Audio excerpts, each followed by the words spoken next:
잇따르는 예비후보 등록과 출마 선언, 그리고 여야 각 당의 공천관리위원회 구성이 착착 진행되면서 지방선거 분위기가 점점 무르익고 있습니다.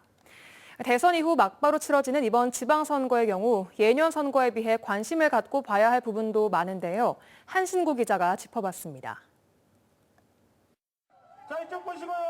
지난 대선부터 호남 서진 정책을 강조하고 있는 국민의힘이 이번 지방선거 어떤 인물과 정책으로 또 한 번 약진의 디딤돌을 놓을 수 있느냐가 관심입니다. 지난 선거 땐 후보도 내지 못했고 마땅한 후보군 찾기에 급급했던 예전과 달리 이번엔 전남지사 후보군으로 서너 명이 물망에 올라 처음으로 경선 가능성까지 제기되고 있습니다.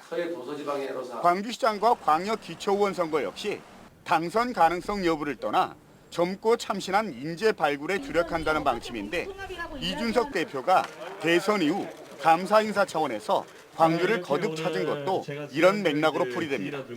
지방선거에도 정말 광주의 젊은 세대가 열심히 활동해서 꼭 이번에 보내주신 아주 큰 성원 보답할 수 있도록 하겠습니다. 지난 대선부터 불붙기 시작한 2030을 비롯한 청년층의 참여 열기가 지방선거에서도 이어질 수 있느냐도 관심입니다.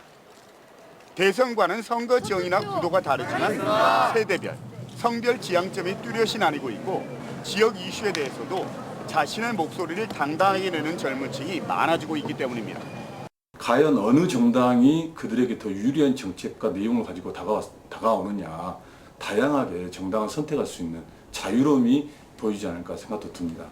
지난 대선 광주에서도 나타나기 시작한 경제 격차에 따른 투표 성향이 재현될 것인가도 관심으로 꼽힙니다. 광주의 강남으로 불리는 봉선동과 학동 등 재개발 지역이 몰려있는 지역에서 윤석열 당선인이 광주 평균을 2배 이상 웃도는 표를 얻었는데 새 정부 정책 기조가 시장 중심의 경제를 강조하고 있어 이런 성향이 또 나타날지 주목되고 있습니다.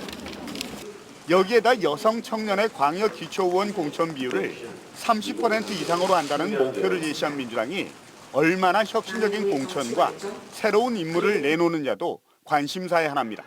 MBC 뉴스 한신구입니다.